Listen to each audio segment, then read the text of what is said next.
Hello friends, मैं चिराग मोदी आप सबका एस्ट्रो विचार चैनल पर स्वागत करता हूँ। तो आप लोगों के माइंड में ये सवाल तो बहुत बार आता ही होगा कि काफ़ी लोगों का डाइजेशन काफ़ी पुअर होता है। कुछ भी वो खाते हैं तो गैस बन जाती है, बदहज़मी हो जाती है, डाइजेशन रहता है। या तो काफ़ी लोगों को एसिड रिलीज काफ़ी ज़्यादा होता है, उनको एसिडिटीज़ के प्रॉब्लम भी महसूस होते हैं। तो ये सवाल बहुत ही अहम है, कैसे ये सब कंट्रोल होता है। तो यहाँ पे भी एस्ट्रोलॉजी का रोल है। तो आज हम अभी डिस्कस करने जा रहे हैं कि कैसे हमारे ग्रह हमारे डाइजेशन को प्रभावित करते हैं। तो जैसे कि हम डाइजेशन हेल्थ की बात करें तो सबसे अहम चीज़ यहाँ पे तीन मुद्दे हैं। पहला पॉइंट है एसिड, एसिड रिलीज। दूसरा पॉइंट है पेरिस्टालसिस मूवमेंट, जो रिदमिक मूवमेंट होती है आपके स्टमक की और इंटेस्टाइन की, जो डाइजेशन और पेट को साफ करने में मदद करता है। और तीसरा इंपॉर्टेंट मुद्दा है वो है माइक्रोबायोम, जो हमारे इंटेस्टाइन में रहता है, जिसको हम बोलते हैं गुड बैक्टीरिया, जिसको हम गट फ्लोरा बोलते हैं, जो हम कर्ड वगैरह खा के भी बनाते हैं। तो जिनके इंटेस्टाइन में हेल्दी माइक्रोबायोम है और उसकी संख्या नियत मात्रा में है, उनका भी डाइजेशन हेल्थ अच्छा रहता है। तो सबसे पहले अभी हम जानते हैं कि एसिड, एसिड क्या होता है। तो एसिड को हम बोलते हैं नॉर्मली मंद अग्नि, मंदाग्नि। तो एसिड में पानी भी है और एसिड में फायर भी है। It's combination of water and fire. तो सेम वे यहाँ पे भी देखिए, वाटर, वाटर का सिग्निफिकेटर प्लैनेट हमारे कौन से है। तो वाटर का सिग्निफिकेटर प्लैनेट मेनली अगर हम बात करें तो moon, moon symbolise the water. और अग्नि, अग्नि को कौन सिंबलाइज करता है, तो अग्नि को सिंबलाइज करता है सूर्य। एज वेल एज अग्नि को हमारा चंद्रमा से जो शीतल उष्णता मिलती है, उसको भी हम अग्नि से कंपेयर करते हैं, जिसको मंद अग्नि बोलते हैं, मंदाग्नि। तो चंद्रमा से भी हमें अग्नि मिलती है बिकॉज इट्स ए लिमिनरी। सूर्य से भी हमें अग्नि मिलती है जो स्ट्रांग वाली है। ये दो ग्रह अग्नि के कारक है, चंद्र पानी का कारक है। और चंद्र पानी के साथ साथ हमारे पूरे बॉडी की हार्मोनल सिस्टम का कारक है। हमारे बॉडी में जितने भी फ्लूइड्स इधर से उधर हो रहे हैं, उस सभी में चंद्रमा का अहम रोल है। जब भी चंद्रमा ग्रसित होता है तो हार्मोनल सिस्टम भी इम्बैलेंस हो जाती है। और साथ ही साथ ये मंद अग्नि जो हमारे स्टमक में प्रज्वलित होती रहती है, उसको भी मंद कर देती है, तो डाइजेशन को भी असर करती है। और जो हमारे आंतों की पेरिस्टालसिस मूवमेंट है, जो रिदमिक मोशन से हमारे स्टूल फॉर्मेशन में हेल्प करती है, डाइजेशन में हेल्प करती है, वो भी वीक हो जाती है। तो चंद्र का अहम रोल आ गया। चंद्र साथ ही में हमारे इमोशंस को भी गवर्न करता है। तो आप हमेशा देखना कि जब कभी भी आप स्ट्रेस्ड आउट हो जाते हो तो आपको पेट में गड़बड़ चालू हो जाती है। आपने बचपन में काफ़ी बार बोला होगा कि बटरफ्लाइज इन माई स्टमक। जब भी आपको डर लगता है, कोई भी सिचुएशन से आप स्ट्रेस हो गए थे, तब आपके स्टमक में बटरफ्लाइज महसूस होते थे। मतलब आपकी आंतों की पेरिस्टालसिस मूवमेंट बढ़ गई, एसिड सिक्रीशन बढ़ गया। सो अल्टीमेटली इमोशंस का भी हमारे गट हेल्थ पे काफ़ी अहम रोल है। कभी कभार हम देखते हैं कि नॉर्मली कुछ बंदों का डाइजेशन बहुत अच्छा रहता है, बट महीने में ऐसे कुछ दिन आते हैं कि उनको डाइजेशन अफेक्ट हो जाता है। साल में कुछ ऐसे भी महीने आते हैं जब उनका डाइजेशन अफेक्ट हो जाता है। तो कब ऐसा होता है, ऐसा होने से कैसे रोका जा सकता है और उसके लिए क्या रेमेडीज़ है, उसके बारे में आइए डिस्कस करते हैं। तो सबसे पहले हम डिस्कस करेंगे मून की पोजीशन एंड सन की पोजीशन। अगर किसी के भी नेटल चार्ट में सूर्य और चंद्र की पोजीशन गड़बड़ है तो उसके डाइजेशन में लाइफ टाइम प्रॉब्लम्स रहेंगे। जैसे कि अगर सूर्य या चंद्र ग्रहण में हो, राहु या केतु के साथ हो, बंदा पूरी लाइफ डाइजेशन के लिए स्ट्रगल करेगा। अगर नीच की राशि में हो तो भी डाइजेशन पेरिस्टालसिस मूवमेंट में अफेक्ट्स आएंगे। अगर त्रिक स्थानों में प्लेसमेंट हो, जैसे कि चंद्र छठे, आठवें या 12वें भाव में है, तो भी बंदे को डाइजेशन में प्रॉब्लम्स रहेंगे। तो ये क्लैरिटी आपको मिल गई कि चंद्र की पोजीशन और चंद्र की स्थिति, ये दोनों अहम है। स्थिति, जैसे कि बताया कि चंद्र कौन सी राशि में है, नीच की राशि में है, उच्च की राशि में, मित्र राशि में, दुश्मन राशि में, उसके हिसाब से। अगर दुश्मन राशि में है, नॉर्मली चंद्र किसी को दुश्मन नहीं मानता है, लेकिन काफ़ी ग्रह चंद्र को दोस्त नहीं मानते, और जिसमें से एक है बुध। बुध चंद्र को दुश्मन मानता है, हालांकि चंद्र बुध को परम मित्र मानता है। ठीक है, तो जब चंद्र की राशि है, जिसको बोलते हैं मिथुन और कन्या, इसमें चंद्रमा की पोजीशन हो तो वहाँ पे दिक्कतें आती है। वृश्चिक राशि हालांकि मित्र की राशि है, मित्र तो नहीं है, चंद्र उसको न्यूट्रल मानता है, लेकिन मंगल तो उसको परम मित्र मानता है। तो यहाँ पे ऐसे डाइजेशन के प्रॉब्लम्स नहीं होने चाहिए, बट वहाँ पे चंद्र नीच का है, तो समहाउ समय डाइजेशन के इश्यूज देता है। फिर भाव की बात करें तो चंद्र जब फर्स्ट हाउस में है तो डाइजेशन के प्रॉब्लम रहेंगे रहेंगे रहेंगे। समझो इस बात को। चंद्रमा जब छठे भाव में है तो भी डाइजेशन के प्रॉब्लम रहेंगे। चंद्रमा आठवें भाव में है तो भी डाइजेशन के प्रॉब्लम रहेंगे। और चंद्रमा 12वें भाव में है तो भी डाइजेशन के प्रॉब्लम रहेंगे। उसी तरीके से किसके साथ है चंद्रमा, जैसे हमने बताया कि चंद्र पानी की तरह है, पानी में जो डालो वो कलर का पानी बन जाता है। पानी को अगर ब्लू रंग की बाल्टी में डालोगे तो पानी ब्लू दिखेगा, पानी को लाल रंग की बाल्टी में डालोगे तो पानी लाल दिखेगा। वैसे ही चंद्रमा के साथ कौन से ग्रह है वो भी डिपेंड करते हैं। अगर चंद्रमा शनि के साथ है, अगर चंद्रमा मंगल के साथ है तो प्रभावित होता है। चंद्रमा राहु और केतु के साथ जब भी होंगे वो परम शत्रु है उनके, उनको निगल जाएंगे, ग्रहण हो जाएगा, डाइजेशन में problem through out the life. वैसे ही सूर्य, सूर्य भी अग्नि है जो हमें डाइजेशन में बहुत मदद करती है, और सूर्य से भी हमारा कहीं ना कहीं पे मूड डिटरमाइंड होता है, कॉन्फिडेंस देता है सूर्य। अगर सोचो कॉन्फिडेंस नहीं है तो मूड तो खराब ही होगा।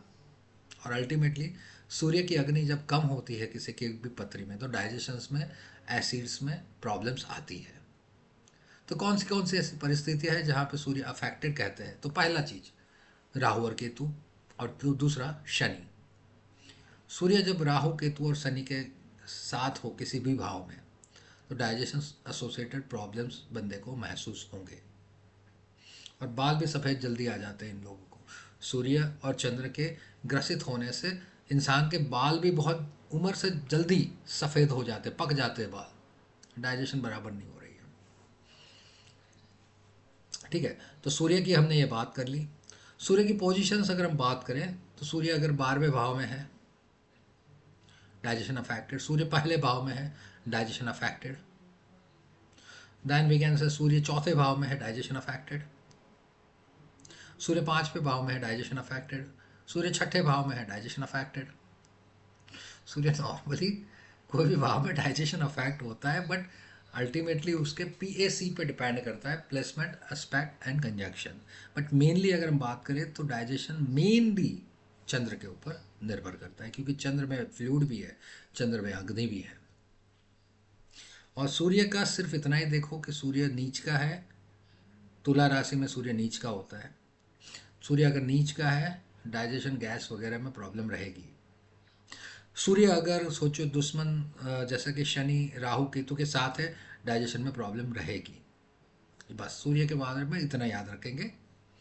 अब ये तो हुई पूरे जीवन की कहानी, लेकिन काफ़ी हमने लोगों में देखा है कि सब कुछ बराबर होता है, बट महीने के कुछ दिन इंडाइजेशन महसूस होता है। साल में ऐसा एक आध महीना आ जाता है जब उनको पेट में बहुत गड़बड़ हो जाती है, डॉक्टर के पास जाना पड़ता है, एंडोस्कोपी, कोलोनोस्कोपी, बहुत कुछ स्कोपी हो जाती है ना। तो ऐसा क्यों होता है? तो देखिए सूर्य चंद्र, पहले चंद्र की बात करेंगे। चंद्र हर 2.5 दिन में एक एक राशि से गोचर करता है। तो वैसे 28 दिन में चंद्र 12 राशियों का गोचर कर चुका होता है। तो गोचर के दौरान उसकी निम्नतम राशियाँ आएगी, जैसे कि वृश्चिक राशि, कन्या राशि। वहाँ से जब चंद्र गोचर कर रहा होगा तब चंद्र की अग्नि कम हो जाती है। तो ये गोचर के दौरान हर एक बंदे को डाइजेशन में कुछ ना कुछ दिक्कतों का सामना करना पड़ेगा। इवन माइक्रोबियल फ्लोरा की अगर हम बात करें, गुड बैक्टीरिया, वो भी चंद्र की ताकत पे डिपेंड करते हैं। चंद्र जब अच्छे गोचर में हो रहा होता है तब उनकी शक्तियाँ बढ़ जाती है, तो डाइजेशन अच्छा होता है गुड बैक्टीरिया की बदौलत। और चंद्रमा के नेटल, सूर्य की नेटल पोजीशन अच्छी होती है तो पूरा लाइफ टाइम वो बंदे का गुड बैक्टीरिया की क्वांटिटी हमेशा अच्छी बनी रहती है। बहुत इंपॉर्टेंट बात है ना। तो आगे बढ़ने से पहले अभी मैं रिक्वेस्ट करता हूँ, please subscribe my channel and please like and share my videos to your friends and family. तो अब देखिए, चंद्रमा की कुछ कुछ अवस्थाएं होती है। हर एक अमावस्या के दिन के बाद, अमावस्या को बोलते हैं नो मून, उसके बाद न्यू मून फेज स्टार्ट होता है। तो अमावस्या स्पेशली अगर हम बात करें तो बहुत ही डेलिकेट पीरियड है, जब आसमान में चंद्र दिखता ही नहीं है। ठीक है, तो ऐसे समय पे डाइजेशन बहुत ही ज़्यादा अफेक्टेड रहता है। उसके बाद अमावस्या के बाद तुरंत न्यू मून का फेज आता है, जिसको हम शुक्ल पक्ष बोलते हैं। तो शुक्ल पक्ष के पहले 6-7 दिन चंद्र काफ़ी कमज़ोर होता है। तो इस दौरान भी डाइजेशन में आप धीरे धीरे कोप अप कर रहे होते हैं, धीरे धीरे इंप्रूवमेंट हो रहा होता है, बट डाइजेशन अफेक्टेड होता है। उसके बाद हफ्ता 10 दिन ऐसा आता है कि जब चंद्रमा काफ़ी बड़े होते हैं, पूर्णिमा के पास आते हैं, न्यू मून आ जाता है, full moon, not new moon, full moon हो जाता है, पूर्णिमा हो जाती है। उसके बाद भी 4-5 दिन चंद्रमा काफ़ी बड़े होते हैं, तो डाइजेशन में खास दिक्कतें नहीं आती है। फिर चंद्रमा एकदम छोटे छोटे होते रहते हैं और फाइनली चंद्रमा अमावस्या में तब्दील हो जाते हैं। तो यहाँ पे डाइजेशन के इश्यूज आते हैं। सूर्य, सूर्य की अगर हम बात करें तो सूर्य महीने मतलब 12 महीने में एक महीना तुला राशि से गोचर करता है। जब वो नीच का होता है तो ये महीना हर एक बंदे को आप देखोगे डाइजेशन के इश्यूज होंगे, कॉन्स्टिपेशन होगा, इनफ्लैचुलेंस मतलब फ्लैचुलेंस होगा, गैस वगैरह बनेगा, है ना। तो नॉर्मली अक्टूबर नवंबर में सूर्य नीच के होते हैं। तो आप देखना काफ़ी लोगों को मैं अभी सवाल पूछता हूँ, आप में से कितने लोगों का पेट में गड़बड़ होती है, गैस वगैरह की दिक्कतें होती है, एसिडिटी की दिक्कतें होती है अक्टूबर नवंबर में। अक्टूबर की 15 तारीख से नवंबर की 15 के बीच में काफ़ी लोग हो गए। खास तौर पे जिनका नेटल सूर्य चंद्र खराब होता है वो तो एकदम बेचारे परेशान हो जाते हैं महीने। दूसरा, जहाँ से शनि गोचर कर रहा है उस राशि से जब सूर्य गोचर करता है, जहाँ से राहु केतु गोचर कर रहे हैं उस राशि से भी जब सूर्य गोचर कर रहा है, तभी भी वो महीने काफ़ी क्रिटिकल रहते हैं। जैसे कि राहु अभी गोचर कर रहा है कुंभ राशि से, तो कुंभ राशि में अभी सूर्य गोचर करेगा 15 फरवरी से 14 मार्च तक। तो उस समय पे भी आप देखना कि डाइजेशन में अफेक्ट आएंगे। फिर केतु अभी गोचर कर रहा है सिंह राशि से। सिंह राशि में केतु है तो वहाँ से भी सूर्य जाएगा, तो गोचर का सूर्य ग्रहण हो जाएगा, तभी भी डाइजेशन में इश्यू आएंगे। अभी केतु है सिंह राशि में। अब जब सूर्य सिंह राशि में जाएगा, सूर्य नॉर्मली सिंह राशि में जाता है अप्रॉक्सीमेटली अगस्त में, लेकिन उस समय पे तो केतु वहीं होगा, हाँ राइट, केतु वहीं होगा, तो अगस्त में भी आपको डाइजेशन के इश्यू आएंगे। और शनि अभी मीन राशि से गोचर कर रहा है, तो मीन राशि से भी सूर्य जब गोचर करेगा तभी भी डाइजेशन में इश्यूज आएंगे, जो आपके मार्च में है। ठीक है, अभी हम बात करेंगे कि क्या बचाव है, क्या रेमेडीज़ है, क्या हमें करना चाहिए जब इंडाइजेशन के प्रॉब्लम हमें हो रहे हैं। तो सबसे पहले अमावस्या का फेज हम डिस्कस करते हैं, जब no moon in the sky, जब सूर्य और चंद्र एक साथ हो जाते हैं। तब वैसे फेज में आपको लाइट इजीली डाइजेस्टेबल फूड खाना चाहिए, जैसे कि खिचड़ी है, सूप है वगैरह आपको खाने चाहिए। और माइंड को काम करें वैसे कुछ हर्बल चीज़ें लेनी चाहिए, जैसे कि ब्राह्मी है, चेमोमाइल है, चेमोमिल टी वगैरह पीना चाहिए, ताकि मन को रिलैक्स करे, मन को शांति दे। और पेट में आप ऐसा खाना खाइए जो इजीली डाइजेस्ट हो जाए। और साथ ही चंद्रमा के जाप भी कर सकते हो, आपका डाइजेशन इंप्रूव रहेगा। अल्टीमेटली चंद्र को आपने रिवर्स गियर से सही कर दिया। अब दूसरा फेज हम बात करें तो शुक्ल पक्ष की शुरुआत हो चुकी है, न्यू मून इज देयर, चंद्र वैक्सिंग हो रहा है लेकिन बहुत छोटा है। तो पहले 5-6 दिन आप धीरे धीरे खाना इंक्रीज कर सकते हो, लाइट फूड रखिए, आप सैलाड वगैरह खा सकते हो इस फेज में। धीरे धीरे करके आप अपने मील को न्यूरिशिंग बनाइए, और साथ ही कुछ स्पाइसेस खाइए, जैसे कि जिंजर है, फेनल है, ओके, अजवाइन है वगैरह। आप खाने से इम्प्रूवमेंट होगा डाइजेशंस का। ठीक है। अब उससे आगे हम बात करेंगे जब पूर्णिमा आ जाए। अब पूर्णिमा जब आ जाए तब तो फुल मून है, पूरी स्ट्रेंथ है, चंद्र की अग्नि एकदम हाई है। उस समय पे आपको क्या करना है, तो उस समय पे आपको ऐसे ऐसी खुराक खानी है जिससे आप बोले फ्रूट्स है, आप हेल्दी मील खा सकते हो, बट साथ ही में आपको ओवर ईटिंग को अवॉइड करना है और अश्वगंधा को खाना है। एंड फाइनली वेनिंग फिर से चालू हो जाएगा जब चंद्र की पोजीशंस छोटी छोटी हो जाती है, जिसको हम बोलते हैं कृष्ण पक्ष। तो कृष्ण पक्ष में आपको बीटर ग्रीन वेजिटेबल्स खानी है, डिटॉक्सिफाई करना है शरीर को, जैसे कि डेंडेलिन, टर्मरिक वगैरह खा के आपको डिटॉक्स डिटॉक्स करना है, और धीरे धीरे खाना कम करना है। फिर अमावस्या का फेज आ जाएगा तो फिर से लाइट फूड पे आ जाना है। तो ये आपको रेमेडीज भी मैंने बता दी, क्या क्या खाना है, कैसे खाना है। और चंद्र को स्ट्रॉन्ग करना है, तो चंद्र को स्ट्रॉन्ग करने के लिए मंत्र है ओम सोम सोमाय नमः, या तो उसका बीज मंत्र भी आप चैंट कर सकते हो, ओम श्राम श्रीम श्रोम सह चंद्रमसे नमः। इसकी माला आप कर सकते हो जब मून वेनिंग में चल रहा हो।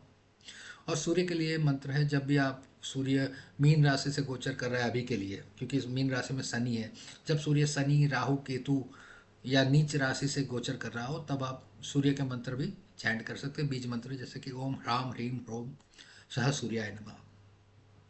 तो आप सब बताइए, आपका सूर्य कहाँ है, आपका चंद्र कहाँ है, आपका डाइजेशन पे उसकी क्या असर है, ये जानने में मुझे बेहद दिलचस्पी है। और हम हो सकता है तो कुछ आपको अदर रेमेडीज़ भी सजेस्ट करेंगे। तो कृपया मेरे चैनल को सब्सक्राइब करिए, बेल आइकन दबाना मत भूलिएगा, और मेरे वीडियोस को लाइक करें, शेयर करें, अपने मित्रों से शेयर करें। थैंक यू वेरी मच, धन्यवाद।